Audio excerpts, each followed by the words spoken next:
Hello, Namaskar and Adab to all my friends from your friend astrologer and guide Irfan, once more with you from your very own channel Astro Assurance. The topic for today is that is there a possibility that you or your children or your entire family or maybe your spouse may become an atheist or maybe already are an atheist, some of which you may know, some of which you may not know. For example, of course, you will know if you have become an atheist or not, or you're moving towards that particular direction of becoming an atheist or not, because there are questions in your mind about your belief, your faith, and whether you are on the right track or not. Sometimes we may assume that we know a lot about our children, but we may not be knowing enough about them. On the face of it, they may come with us to the temples, the synagogues, to the churches, and maybe to the mosques as well every now and then, or maybe even regularly. So we assume that our children are also following in the path of our faith, our belief, and we would also like that whatever your faith and your belief is, children are also following in that path. The reason being is simple. You believe in a certain faith or faith system because you feel that is true, and that leads you towards the path of God, salvation, the supreme energy, whatever you may call him or her by. And because you strongly have a belief, you also want your children to traverse the same path. Now, while we may believe that, how much are we certain that our children are on that path, or are they stating they are on that path, showing or demonstrating they are on their path, but that they may not be on that path? So that question is important. Now, why is that question important? Now, if you look at different faith and belief systems, we know that each one of them ultimately reaches God, whether you call it 2 gods, 3 gods, 4 gods, 1 god or whatever. All the religions believe in the supreme energy, that there is God who controls all our destinies, and if he or she, whatever the gender of that supreme energy is, he or she wants, they can also change our destinies, change the way we think, we live, and we act and we do things. So it's important because the faith system also binds us together in a community, and also morals and ethics. Now, I'm not saying that if you become an atheist or if you have atheist belief systems, you may not have morals or ethics. However, day by day, what I am seeing is really bewildering me, at least, because when you look at the Sanatan Dharma, for example, Sanatan Dharma says that you don't need to have A belief system or B belief system to become a Hindu. Somebody who has any belief system can still be called a Hindu because of a certain value systems. And they also believe even an atheist can be a Hindu, because if you have a certain value system, and if you believe in the supreme energy, you believe in the life cycle of the karma, the rebirth, you believe in good and bad, so ultimately you may reach the supreme energy. You can be a Hindu in that context, though you may be a weak Hindu in that if the belief system is not very strong. However, the Abrahamic belief systems or the faiths may not believe that believing in many gods is the right path. They may believe in one God, or they may call it the triune God, or whatever the perspective is. The challenge is when the ethics and morals are guided by your faith and your belief system. Now, what really bewildered me or made me sit up is that I saw a video some time back on a video which was by Richard Dawkins. This person is a proclaimed atheist, and he also has written books, and he's said to be one of the flag bearers of atheism. So be it, if people follow atheism or they don't believe in God, that's okay. However, the challenging part is that when your morals and your principles in life are also guided by those principles. So this video that I saw was in a seminar or a meeting where I think Sam Harris was also there, Richard Dawkins was there, and another person was there. So young gentleman gets up and asks this question, that is, there are 2 sisters, and the 2 sisters may not be able to have children, decide not to have children through whatever means. They are in love with each other. Can we marry each other? So So Richard Dawkins thinks and says there's no problem in two sisters marrying each other. If they love each other, they can. Sam Harris tries to interject and say something. He says, Richard Dawkins says, no, that's okay. Two sisters, they are in love with each other, they can marry each other. So that is what made me think a little bit, because I thought, what will be guiding our moral systems? What will be guiding our principles? Because principles are key, and dharma is key to salvation, apart from our karma. So now, when I say dharma is not about religious beliefs alone, but when the dharma makes us do certain actions, that becomes a karma. Why the Dharma Karma Adhipati Yoga such a strong yoga? The reason it is such a strong yoga is because when you join karma and dharma together, which means the action that you take are based on your duty and your faith in goodness, the higher good, then you are on the right path. Those very chosen few people are given that strong, and it is one of the most powerful, or you can say the strongest yoga. So it means that your actions also have to be guided by your faith system. Now when your actions turn away from certain principles in life which guide us, which also are important as part of the faith belief system, then principles become utilitarian, our morals become utilitarian, our ethics become utilitarian, which means what serves us is good, what doesn't serve us is bad.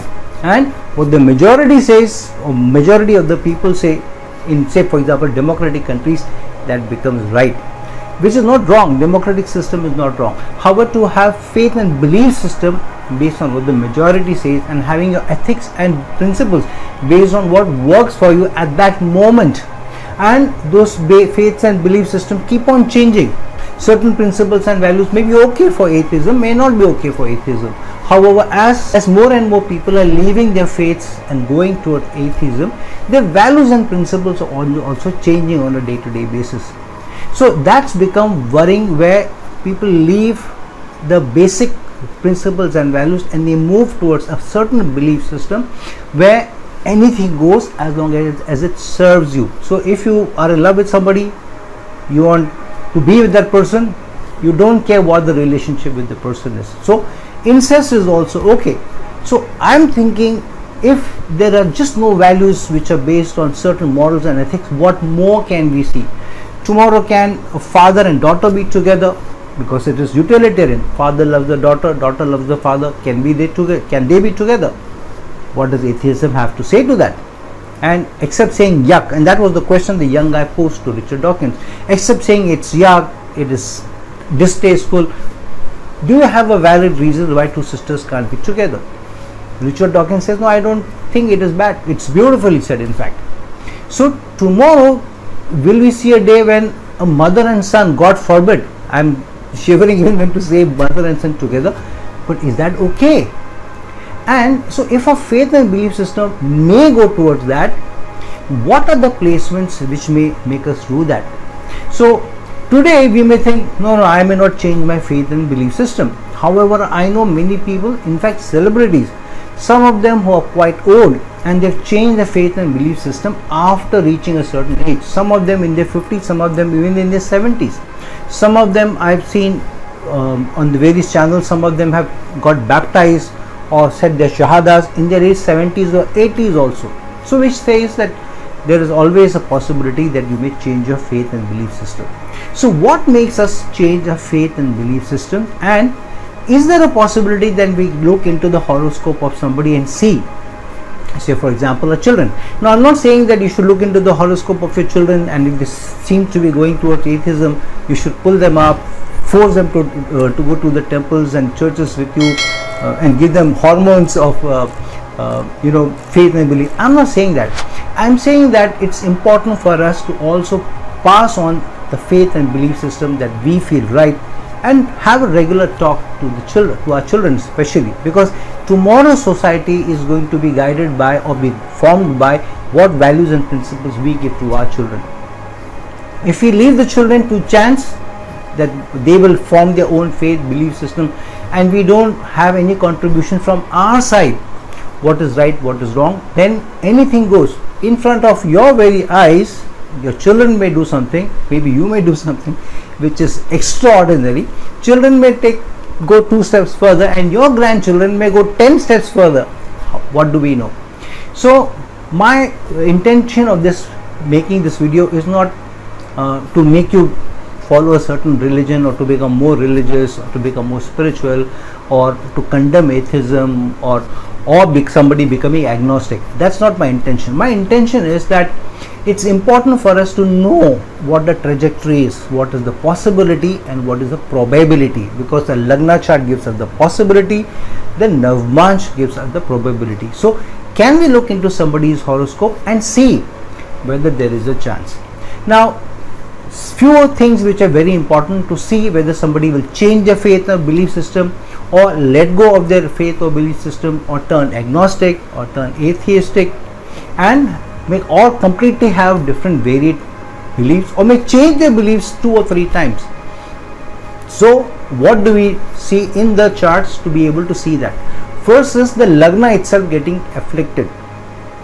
Now if Ketu gets placed in the Lagna and combination of 2 or 3 other placements, so for example Ketu or Rahu in the Lagna and the 9th house of Dharma getting afflicted, Sagittarius sign, which is the original 9th house, getting afflicted. Sagittarius sign also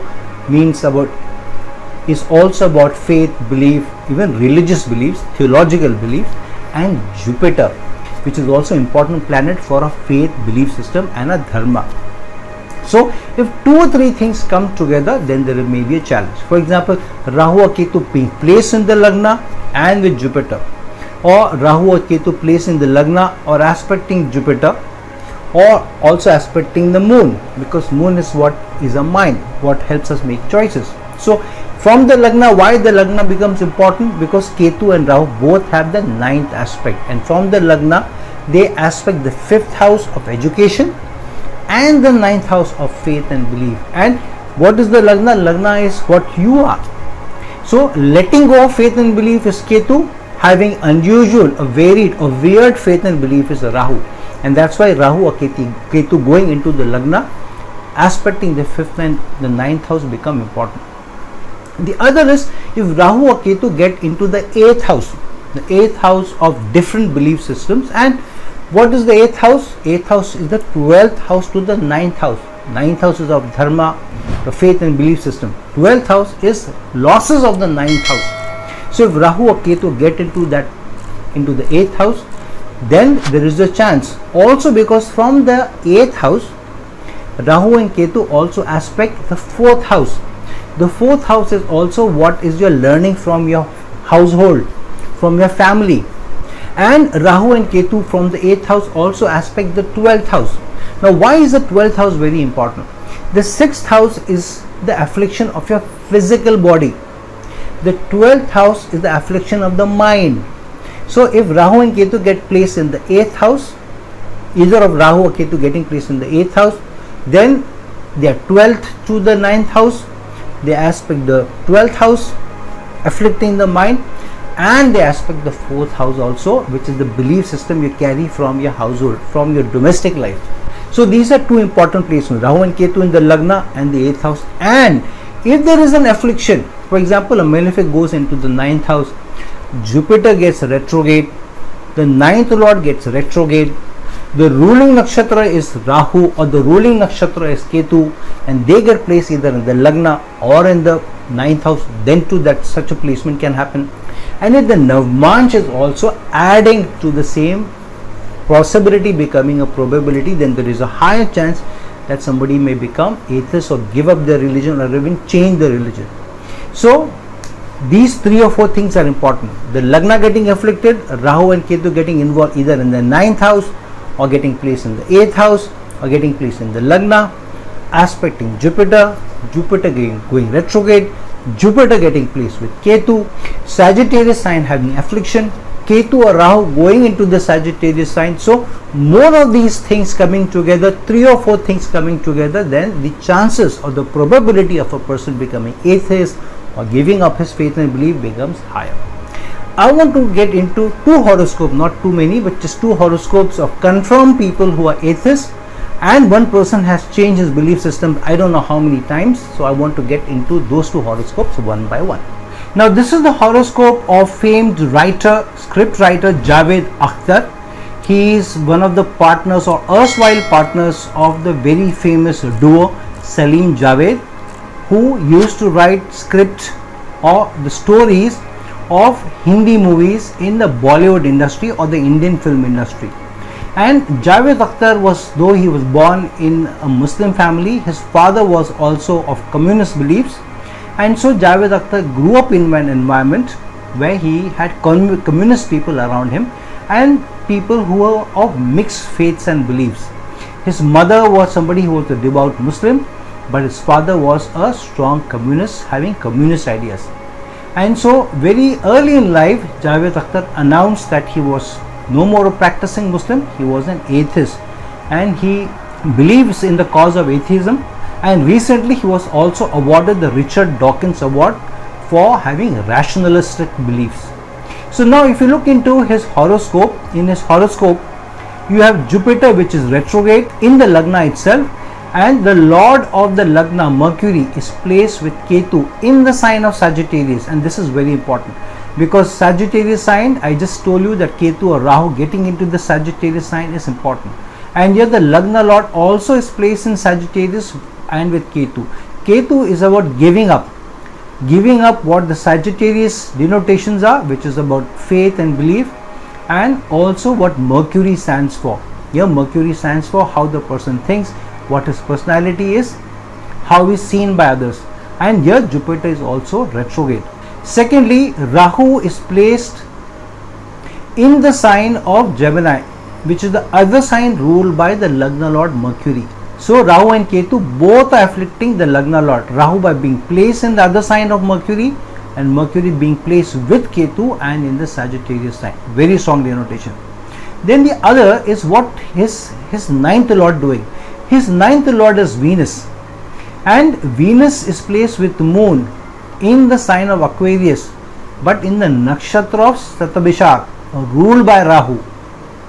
And so because his birth nakshatra is ruled by Rahu, Rahu has a strong grip on his personality, on his writing, on his life.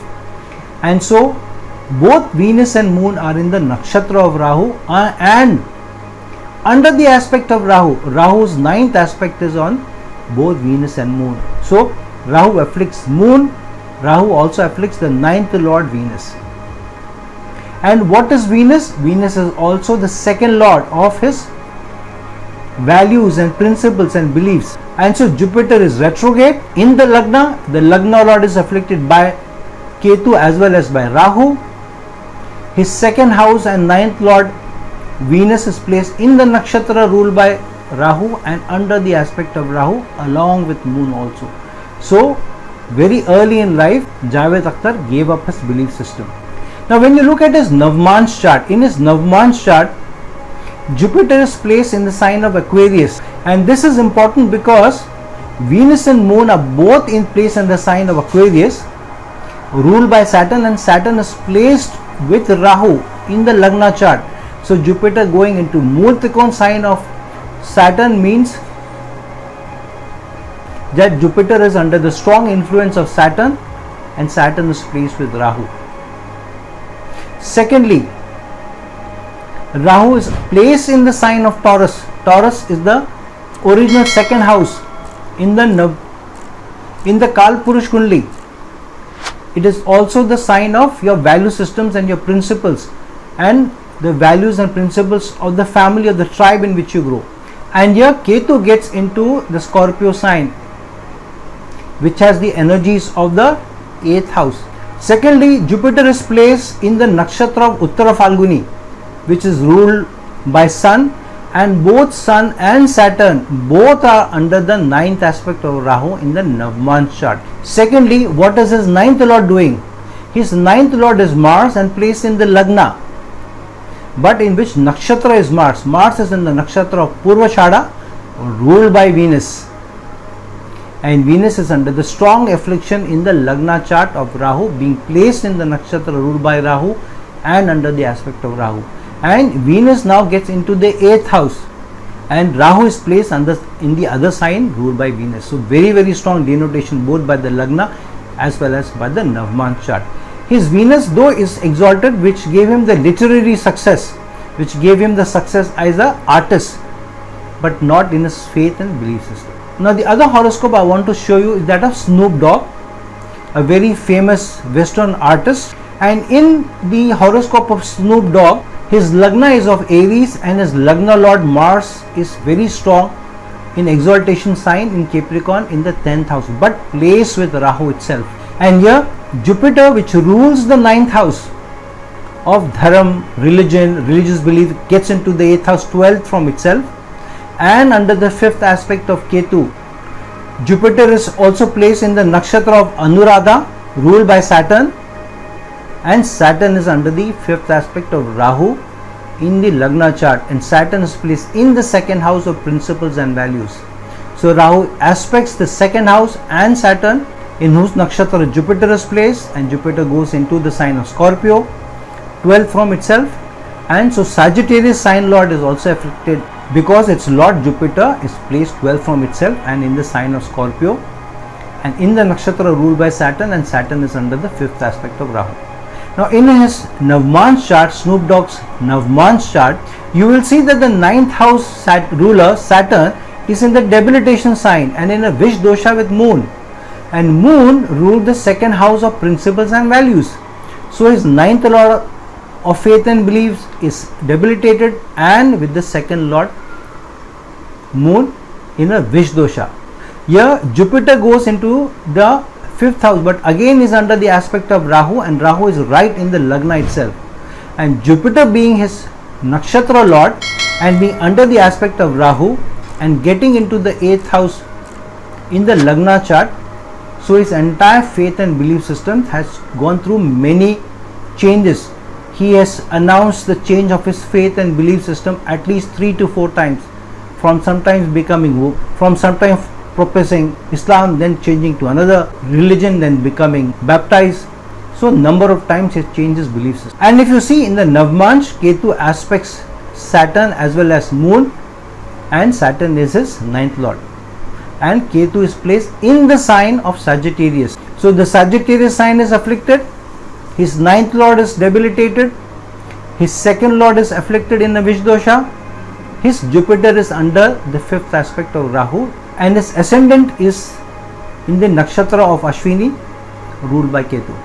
So all these placements made him change his religion and his faith many times. So friends, now that we have looked into 2 horoscopes, one a confirmed atheist and one person who continuously changes his faith and belief system, I won't be surprised that Snoop Dogg after a few months or years says, I'm an atheist, or I'm an agnostic, or I've changed my belief system again. It's about, is there any indication in a horoscope that we may change our faith, we may change our belief system, we'll move away from the principles and values, we may also start to have utilitarian objectives, utilitarian values, and lead a utilitarian life rather than a life of dharma, spirituality, and trying to be one with the supreme energy. If there are indications, then it is important for us to hang on to our faith and beliefs rather than lead a utilitarian and objectively materialistic oriented lives. So it's still up to you what you want to believe, what you want to profess.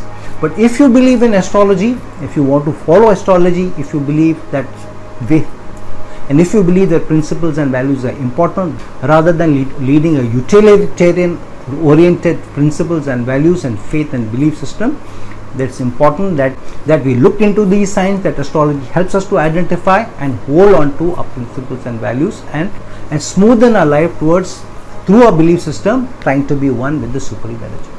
So friends, look into your own horoscope, understand your own horoscopes, and please like this video, share this video, and if you're looking for a consultation from me, please reach out to me at the link given below. Until some other time with some other video, this is your friend astrologer and guide Irfan signing off. Ciao.